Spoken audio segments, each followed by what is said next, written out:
Good afternoon, everyone. My name is JP Crowley. This is my colleague, Henry Koster.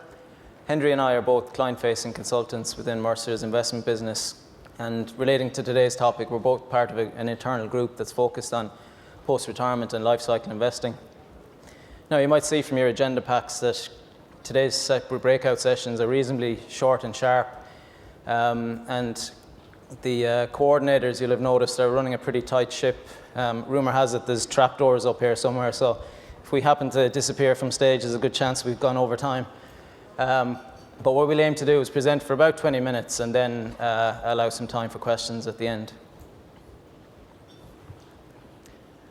Now, there was a great program on TV in Australia recently called Becoming Human that focused on the evolution of modern humans. And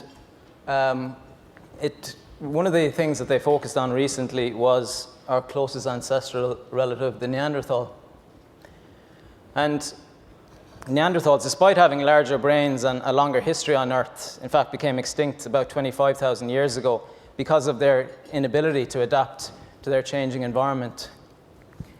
Whereas humans continue to develop and evolve specifically because of their ability to adapt to change. And it struck me it wasn't a bad analogy for the species of default superannuation options we have in Australia, where on the one hand you have this static SAA approach, which has formed the backbone of most Australian super to date, where on the periphery you have a life cycle approach, which is designed to adapt to change of some sort, whether that be a person's age or target level of income or risk. Now, I appreciate the analogy might be oversimplifying the debate about default super funds a little, but I think the premise is valid, that as an industry we need to be able to adapt to changing dynamics, and that includes being able to adapt to the circumstances of individual members. And that really gets to the core of the debate about what an optimal default fund should look like, and that's a recognition that everyone is different and that our needs continue to evolve over time. Of course, one of the primary criticisms directed at default super funds in Australia is the static nature of the underlying allocation, where conceivably a member can be exposed to the same investment strategy whether they're 25 or 65. And we think as an industry we should be able to do better than that. Now, I think it's easy to become overwhelmed when we think of the raft of pretty sobering statistics out there about Australia's aging demographic and how our superannuation system continues to mature. And these types of projections continue to remind us of our own the industry and our need to be able to adapt to those changing dynamics. But I think it's really, while we've been aware of those statistics for a while, it's really the frenzy of activity around MySuper and the concept of creating smarter default funds that has elevated the discussion into the here and now rather than some abstract issue that needs to be dealt with at some point in the future. And just to highlight a couple of points around MySuper. So from 1 July next year, funds can start offering MySuper products. The deadline for employers to be contributing into MySuper funds is 1 October. Initially, MySuper will only cover the pre-retirement phase, and the government has approved the age-based life cycle approach under MySuper, which explains to a large extent why the topic is getting a lot of airtime at the moment. So for the purposes of our discussion, we're going to focus primarily on the challenges facing default funds and the suitability of the life cycle approach in meeting those challenges. So I think as an industry, we can sometimes get preoccupied with the challenge of trying to build this mythical silver bullet solution for default members. Whereas the reality is that the perfect solution will vary for different members depending on their own specific set of circumstances, such as their personal goals for retirement or assets that they have outside of super. And I think all funds will acknowledge that certain assumptions always need to be made about the missing pieces of the puzzle when building and designing default options. That said, we would argue that as an industry, we don't maximize use of the information enough that we do have, such as a member's age. So in an ideal world, we would like to have more engagement with default members and so be able to develop more tailored solutions for them. But the reality is often quite different, as we know. Now, I'm obviously being facetious about the level of engagement that a lot of Australians might have with their super, but I do think it highlights an important point about what they're indirectly saying to us, and that is, I'm outsourcing this decision to you, and please direct me as best as possible. And that's where we think the life cycle framework can come to the fore, in that it doesn't promise members to maximize their returns through all environments, but what it should ensure is that members are less exposed to adverse market events at the wrong time. Now, Henry's going to speak in a bit more detail about life cycle investing and the approach itself, before I'll cover off briefly on the challenges of delivering solutions in the post-retirement phase. Thank you, JP. Life cycle investing has certainly attracted a lot of attention in Australia over the last couple of years. And given by the strong attendance of this session, it's clear that you're all interested in this topic too. So why are we all talking about it? After all, it's not a new concept in itself, and it's been around in different shapes and forms for many years now. Now, there are a number of key reasons for this, but one of it is that the global financial crisis has once again highlighted that significant event risk that members face in a run-up to a key lifetime event such as retirement. In this exhibit, we illustrate how significant that event risk can be where members' funds are invested in line with the static 70-30 investment option. In this chart, we've graphed the member balances at retirement for a group of identical members, the only variables being the actual retirement date and their investment experience in that 10-year period leading up to retirement. We can see here that the outcomes have been very volatile over the last decade or so. And if we focus on those specific periods of significant downturn, being the unwinding of the TMT bubble in the early part of the decade, and then the advent of the GFC a few years later, it's very clear that you do not want to be that member, that unlucky member who retires after a significant market event has happened. This has led to a recognition by the public, the industry, and the regulator that the status quo is not appropriate. This includes the recent regulatory reform, the development of more innovative retirement solutions, as well as infrastructure to deal with alternative investment approaches. Now, life cycle means different things to different people, so let's spend a minute and just consider the different variations on the theme that are available at present.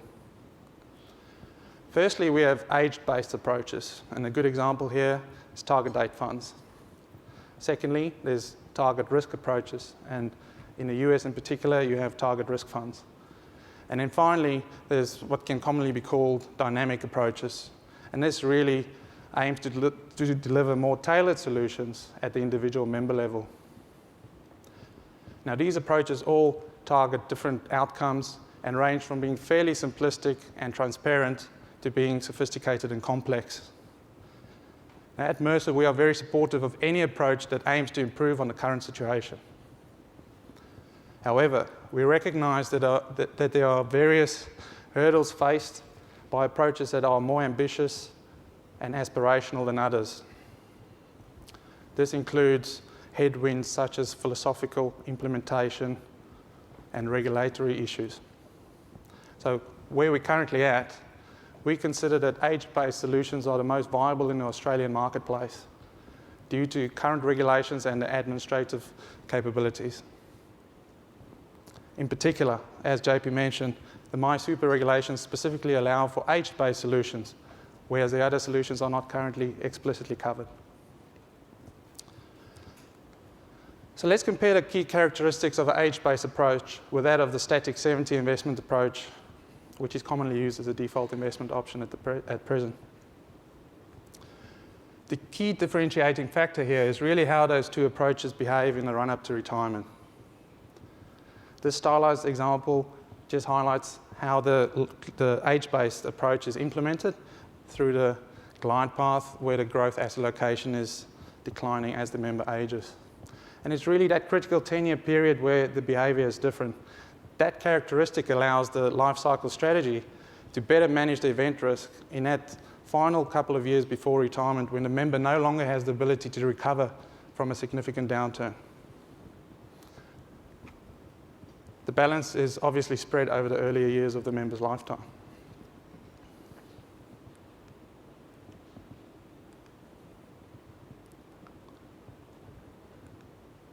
Now, to illustrate and compare these approaches, we've used Mercer's purpose-built stochastic modelling tools to really compare the expected outcomes on the static approach with that of using a 15-year and 25-year glide path. In this example, both glide paths have a starting position of 100% growth assets, which declines to 40% at retirement. Now, it's clear here that it's possible to design a glide path that will give you an expected outcome that is either superior or matches that of a static approach. However, we wish to highlight that that's not the true objective of using an age-based approach. It really is to manage risk better, and it doesn't promise to give you an optimal, maximised return over and above what static can offer you. And in the context of a default investment option, the ultimate glide path or life cycle solution that you choose will not be similar for all investors. There's no one correct glide path. There's not one correct asset allocation or switching period. It will really come down to the member demographics, the goals set for retirement. So what is the glide path aiming for? Are we looking to deliver an account-based pension at the end of it? A lump sum, something different? Furthermore, the extent to which we manage risk will influence the glide path. And finally, the existence of an integrated post-retirement solution. Now, to look at the risk mitigating characteristics of a glide path approach, we show in this slide how the likelihood of achieving negative returns over that critical final 10-year periods of a member's life, how that compares between a glide path and a static. We can see how they decline as the switching period extends. Not only does the likelihood of those events diminish over the 15 and 25-year glide paths, but also the magnitude of those outcomes. So for instance, under a static 70-30 approach, the expected drawdown over that period is negative 5%, whereas that declines to just over negative 3% for a 25-year glide path. Now, our preferred life cycle approach does not stop at retirement. In this example, I focused on accumulation phase only, but we would prefer a glide path that really goes through retirement and looks at that period after the member retires. Unfortunately, the MySuper regulations do not currently have a post-retirement component in it. However, we would argue that there's a really good and strong justification for using a life cycle and age-based approach for the accumulation phase on its own. JP will now take us through some of the broad considerations to think about for that post-retirement section.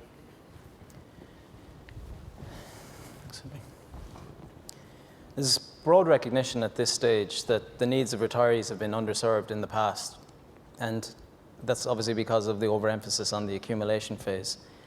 And one of the crucial steps in trying to improve the solutions offered to retiring members in the retirement phase is to understand and take account of how the dynamics differ between the pre- and post-retirement phase. So for example, in the accumulation phase, the focus is on savings and growing that, whereas it shifts to income in retirement. Clearly, the tax status is different between the two phases. Usually, a retiree will no longer have an income coming in or a salary coming in retirement, so that ability to top up or repair their savings balance is no longer there. And a related point is that, a member is most sensitive to investment returns when their savings balance is highest. So, as you might expect, that's in the latter years of their working life or the early years of retirement. So the order or sequence in which returns are earned is crucial, and we'll focus on that point in the next slide. So let's take a scenario where there's two members, both with a retirement balance of $350,000 at age 65, and both are looking to draw down an income of $25,000 per annum over the 20-year period linked to CPI. Now, looking at the first member, so taking two scenarios, the first member earns 9% per annum for the first 10 years and 3% per annum for the second 10 years.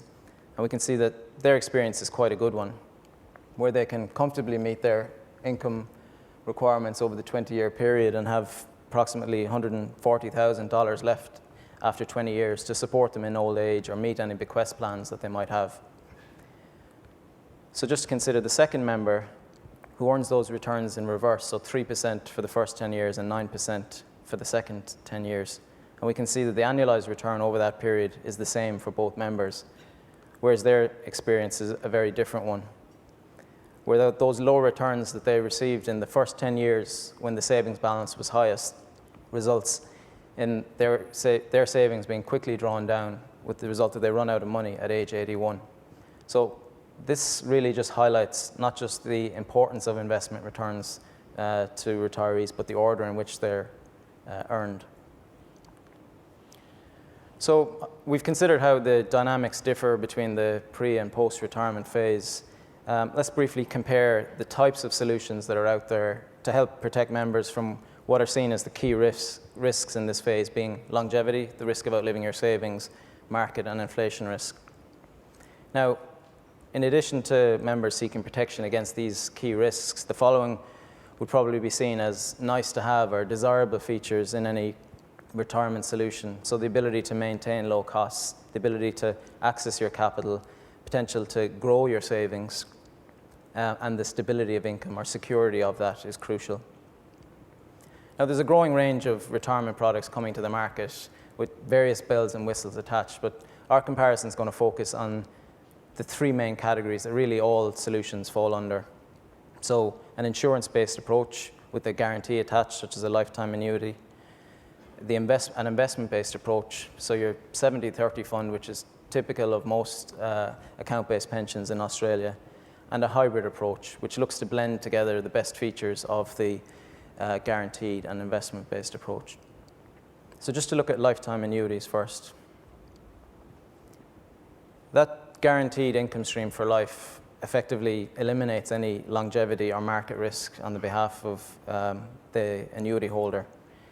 Inflation risk, it really depends on whether the annuity contract is linked to CPI, which isn't always the case, but for the purposes of this exercise, we'll just put it at neutral.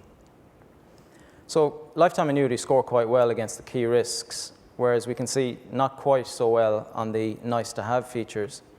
And it's really that lack of flexibility around being able to access your capital and the potential to grow your savings or boost your savings through rising markets that have been drawbacks for lifetime annuities. And clearly, that stability and security of income is a key attraction of lifetime annuities. So next, we consider the account-based pension or the investment-based approach. Now, the lack of any guarantee clearly means that longevity and market risk are ever present with this approach, but it's I guess the opposite to the annuities. It's that flexibility around being able to access your capital and the potential to boost your savings in retirement by participating in rising markets that is of most appeal to members. And finally, just consider the hybrid approach, which, as we mentioned, and as you'd expect, it sits somewhere in between on most scores. So while the hybrid approach, I guess, blends many of the most appealing features of the insurance and investment approach, to date, it's the high costs and the relative complexity of these products that has held them back from, and I guess been somewhat of a put-off for members in that phase. So I'm conscious there's a lot on this slide. As you can see, there isn't one solution that we can hang our hat on as being superior on all fronts. And like a lot of things in the post-retirement debate, it requires a trade-off of some sort.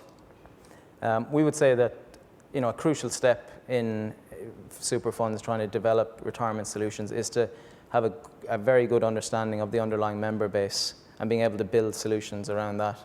So, for example, a default fund with high average balances may well be able to have members draw down an adequate income stream by taking a guaranteed approach, whereas you might have another default fund with low average balances where for members to have any genuine prospect of drawing down an adequate income stream, they may well need to have more market exposure. So as I said, there is no silver bullet answer. It requires a trade-off and understanding the underlying member profile.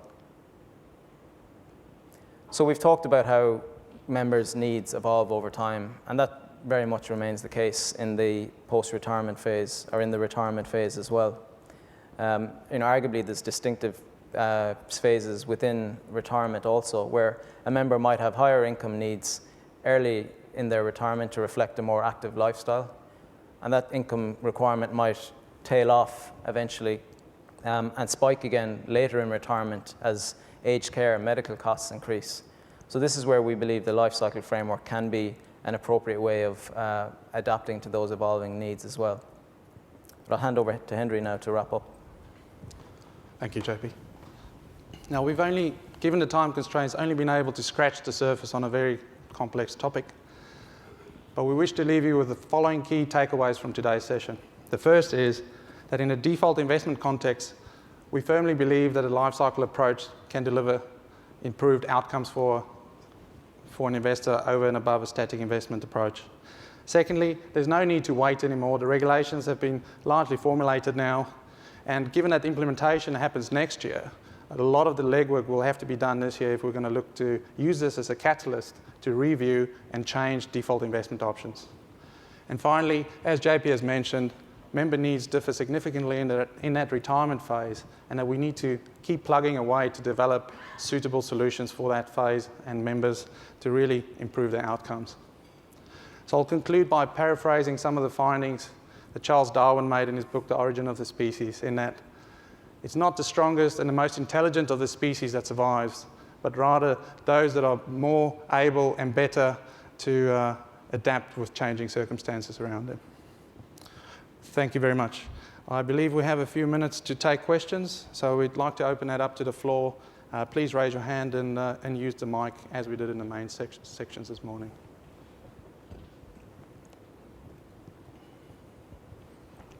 Michael?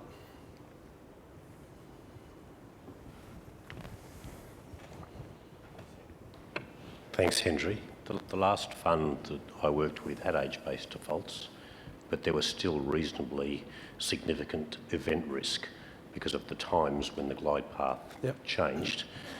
Could you please tell us a little bit about how one could use some of Mercer's services, such as DAA, to try and minimise the problems from that sort of event risk?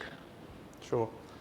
I think it's a complex issue that anyone looking to implement this type of solution will have to deal with. So whether it's a stepped approach, which does retain a certain amount of event risk, or something that's a smoother sort of glide path with more frequent switching, that will again help to eliminate that event risk. But when it comes to using a DAA approach on top of a set sort of glide path, I think that's almost a step away for many super funds at this stage. So almost falls into that camp of dynamic life cycle approaches where it's a nice to have feature, and certainly we would encourage any client that can facilitate the administrative sort of background behind that to make it happen. Various sessions this morning, such as the one that Steve hosted, mentioned that, look, we're looking to not just get SAA to deliver 85-90% of the value anymore. That number has come down a bit, and dynamic asset allocation really has a place to play over the medium term. So is that going to be the mainstream solution? Who knows? But certainly we believe that a DAA framework around SAA makes a lot of sense. So in this glide path, life cycle strategy framework, there's no reason why we can't look to include that.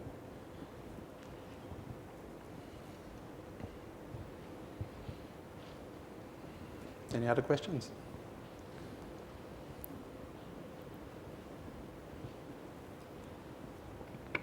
I'll go for one. Thank you, Graham. Looking at Matt Gaydon here, because I know he's going to have something to say. One thing that you didn't include in the chart that showed the different characteristics of post-retirement solutions was counterparty risk. And clearly there's a lot of counterparty risk with life insurance companies if you're going to buy a lifetime annuity. Do you want to just elaborate on that particular risk? Yeah, it's... Maybe Matt can have a say as well. Yeah, it's obviously a factor that needs to be taken into account, and it's not just in annuity contracts. It's obviously in these hybrid products that are being developed as well that have an underlying insurance contract, and particularly with demographic trends, not just in Australia but around the world. A lot of these contracts that people will be entering into could be for 30 years plus. So while it's a factor that needs to be taken into account. the credit risk effectively of entering into that contract, and the GFC obviously heightened people's awareness of that potential risk. But I guess on the flip side, Australia is one of the most highly regulated insurance markets in the world, and while that shouldn't mean that people can have a blind spot to the counterparty risk, it should be a comforting factor. Matt. Matt Garden, Challenger. It wouldn't be right if I didn't reply. JP, that was a superb answer. Thank you very much. But to the point, more seriously, I agree counterparty risk is an issue. I think that any life insurer worth their salt has got to be as transparent as they can. To what degree, given the part of the world you come from and Graham comes from, where you're far more familiar with DB structure than this market, and you understand, I think, annuities in a lot of ways better than this half of the world. To what degree would you put it down to regulator risk versus counterparty risk? I think, again, going back to the GFC, probably coming out of that, people were looking for someone to blame, and how can we tighten the screws so that people are less exposed. I think, from probably a more personal view, is that the regulator, it's a key factor for them to be able to set the framework right, so that people that are providing annuities, that there is sufficient capital adequacy terms that they need to meet. And I guess that was the comment about Australia, it being one of the better regulated markets around the world. But yeah, look, from the perspective of annuity providers, they clearly need to be comfortable in what they're providing and meeting the capital adequacy requirements that are out there. But regulators clearly have a role to play in contributing to it. Certainly a wide-ranging role that the regulator needs to play. Doesn't just stop at the counterparty risk argument. So you'll well know compulsory annuity purchases is something that's problematic at the moment. Yields are where they are. Do we really want to lock in pensioners into some really low yielding rate for the rest of their lives? So that certainly plays a role. And based on my own experience in the UK, where we did a lot of buyout work with DB funds, when it became a competitive environment, we certainly felt the whole issue of counterparty risk quite strongly. So we're thinking here about AIG, Paternoster, all those players that operated in the buyout market there. That was really at the height of the credit crunch in the GFC, where it became really important to ensure that your client was going into a solution where all the assets are ring-fenced from the parent company, that those assets don't just disappear into the ether somewhere. So certainly that's a secondary aspect that the regulator needs to look at. But from the role that we play as consultants, we need to do our homework in terms of advising clients to either invest in these types of products or working with managers where they're looking to partner with a provider to build a solution that better packages up the different parts of the solution. Now I'm conscious of time. Time's up. We still need to get all of you back up the elevators and across the bridge to the other room. So thank you very much for your attendance, and look forward to answering some further questions at the coffee tables, etc.